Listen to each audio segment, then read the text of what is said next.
ब्रह्मा जी बोले, हे देव मुने, इसी समय में लोक पिता में ब्रह्मा भी इस चरित्र को जानकर प्रीति पूर्वक शीघ्रता से वहां पहुंचा।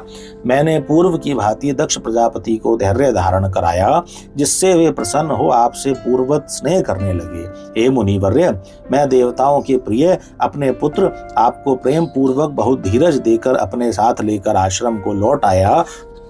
तदनंतर दक्ष प्रजापति ने मेरी आज्ञा से अपनी स्त्री में 60 सौभाग्यवती कन्याओं को उत्पन्न किया। दक्ष ने आलस्य से रहित होकर उन कन्याओं का विवाह धर्म आदिकों के साथ जिस प्रकार किया उसे प्रीति पूर्वक सुनिए। हे मुनीश्वर, उसको मैं कह रहा हूँ। हे मुने, दक्ष ने 10 कन्याएं धर्म को, 13 कश्यप मुनि को और 27 कन्याएं चंद्रमा को विधि पूर्वक दी। 2 कन्याएं अंगिरा तथा कृशाश्व को और अन्य कन्याएं ताक्ष को दी, जिनकी प्रसूति परंपरा से यह समस्त जगत व्याप्त है। विस्तार के भय से मैं उनका वर्णन नहीं कर रहा हूँ। कुछ लोग शिवा को इन कन्याओं से ज्येष्ठ कहते हैं, कोई मध्यम कहते हैं और कोई सबसे छोटी मानते हैं, किंतु कल्प भेद से ये तीनों ही सही हैं। कन्या की उत्पत्ति के अनंतर पत्नी सहित दक्ष प्रजापति ने अत्यंत प्रेम से अपने मन में जगदम्बा का ध्यान किया। उन्होंने गदगद स्वर से प्रेम पूर्वक विनय युक्त होकर हाथ जोड़कर बारंबार नमस्कार करके उनकी स्तुति की। तब वे देवी संतुष्ट होकर मन में विचार करने लगी कि मुझे अपनी प्रतिज्ञा को पूर्ण करने के लिए वीरणी में अवतार लेना चाहिए।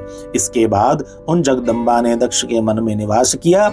हे मुनि सत्तम, उस समय वे अत्यंत शोभित होने लगे। उन्होंने उत्तम शुभ मुहूर्त में अपनी स्त्री में प्रसन्नता पूर्वक गर्भाधान किया। तब वे दयामयी शिवा दक्ष पत्नी के हृदय में निवास करने लगी और दक्ष की स्त्री में गर्भ के समस्त लक्षण प्रकट होने लगे। हे तात, गर्भ में शिवा के निवास के प्रभाव से वे दक्ष पत्नी वीरणी महामंगल स्वरूपा और पहले की अपेक्षा अधिक प्रसन्नचित हो गई। उस समय दक्ष ने अपने कुल के संप्रदाय के अनुसार, वेद के अनुसार तथा अपने सम्मान के अनुरूप प्रसन्नता पूर्वक पुंसव नादी सभी संस्कार किए। उन पुंसवनादि कर्मों में महान उत्सव हुआ। दक्ष प्रजापति ने ब्राह्मणों को उस समय यथेष्ट धन प्रदान किया। उस समय विष्णु आदि सभी देवगण देवी को वीरणी के गर्भ में आई हुई जानकर प्रसन्न हो गए और वहां आकर उन सबने लोक का उपकार करने वाली उन जगदम्बा को बार बार प्रणाम करके उनकी स्तुति की। इसके बाद प्रसन्नचित होकर वीरणी तथा दक्ष प्रजापति की बहुत ही प्रशंसा कर वे अपने अपने घर चले गए। हे नारद, हे मुने, इस प्रकार 9 मास पूर्ण हो जाने पर समस्त लौकिक क्रिया कर लेने के बाद जब 10वां मास पूर्ण हो गया, तब वे शिवा चंद्र ग्रह तारा आदि के अनुकूल होने पर सुखद मुहूर्त में शीघ्र ही माता के सामने प्रकट हो गई। उनके उत्पन्न होते ही प्रजापति दक्ष बड़े प्रसन्न हुए तथा उनके प्रकृष्ट तेज को देखकर उन्होंने उन्हें वही शिवा देवी समझा। हे मुनीश्वर, उन देवी के उत्पन्न होते ही उस समय आकाश से पुष्प वृष्टि होने लगी। मेघों ने जल की वर्षा प्रारंभ कर दी और सभी दिशाएं शांत हो गई। देवतः आकाश में स्थित होकर उत्तम बाजे बजाने लगे और शांत अग्नियां प्रज्वलित हो उठी। इस प्रकार सभी दिशाओं में मंगल ही मंगल हो गया। वीरणी में उत्पन्न हुई उन जगदम्बा को देखकर दक्ष भक्ति पूर्वक हाथ जोड़कर उन्हें नमस्कार करके स्तुति करने लगे। हे महेशानी, हे सनातनी, हे जगदम्बे, आपको नमस्कार है।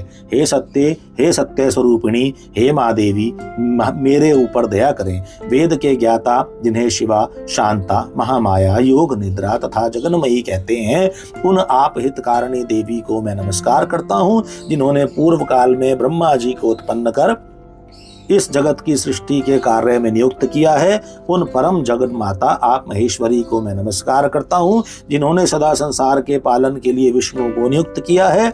उन परमा जगन माता आप महेश्वरी को मैं नमस्कार करता हूँ, जिन्होंने संसार के विनाश के लिए रुद्र को नियुक्त किया है। उन परमा जगन माता आप महेश्वरी को मैं नमस्कार करता हूँ।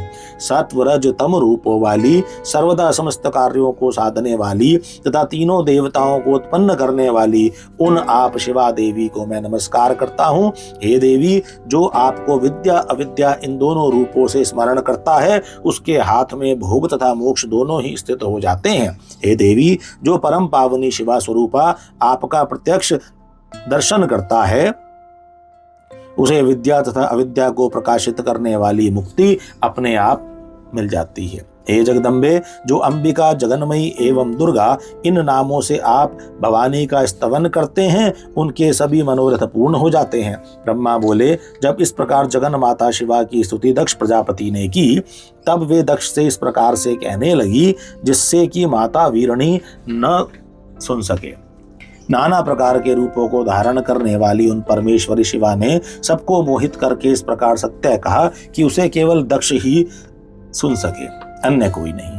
हे प्रजापते, आपने मुझे पुत्री रूप से प्राप्त करने हेतु पहले मेरी आराधना की थी, वह आपका अभिष्ट पूरा हुआ। अब आप पुनः तपस्या कीजिए।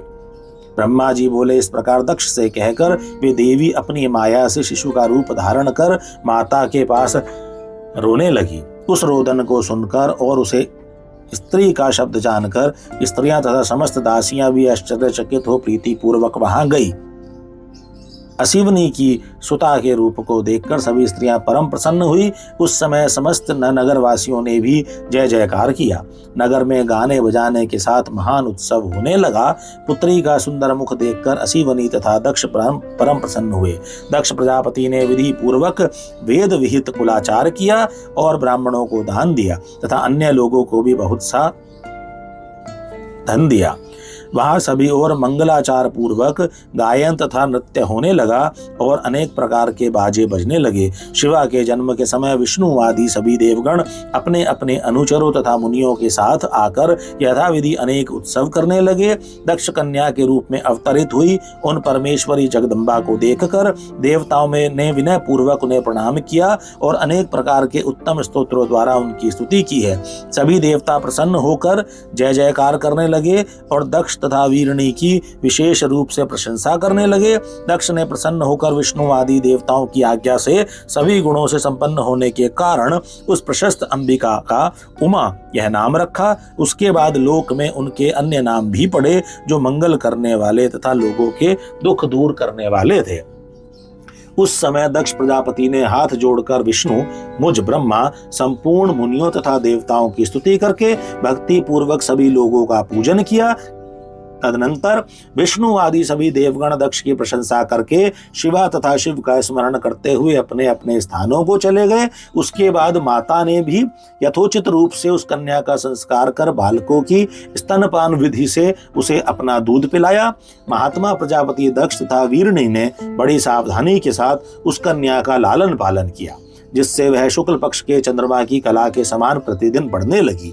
हे द्विश्रेष्ठ, उस कन्या में बाल्यकाल में ही सभी सद्गुण प्रविष्ट हो गए, जैसे चंद्रमा में सभी मनोहर कलाएं अपने आप आ जाती हैं। जब वह सखियों के बीच में जाकर अपने भाव में मग्न होती थी, तब प्रतिदिन शंकर जी की प्रतिमा का बार बार निर्माण करती थी। जब वह शिवा बालोचित गाने गाती, तो वह काम पर शासन करने वाले हर, रुद्र तथा स्थाणु का गाने के बहाने स्मरण करती थी। दक्ष प्रजापति तथा वीरणी का स्नेह दिन प्रतिदिन उस कन्या पर बढ़ता ही गया। यद्यपि वह बालिका थी, फिर भी वह अपने माता पिता में बड़ी भक्ति रखती थी। सभी बालोचित गुणों से परिपूर्ण वह उमा देवी अपने घर के सभी कार्यों को निपुणता से संपन्न कर प्रतिदिन अपने माता पिता को संतुष्ट करने लगी।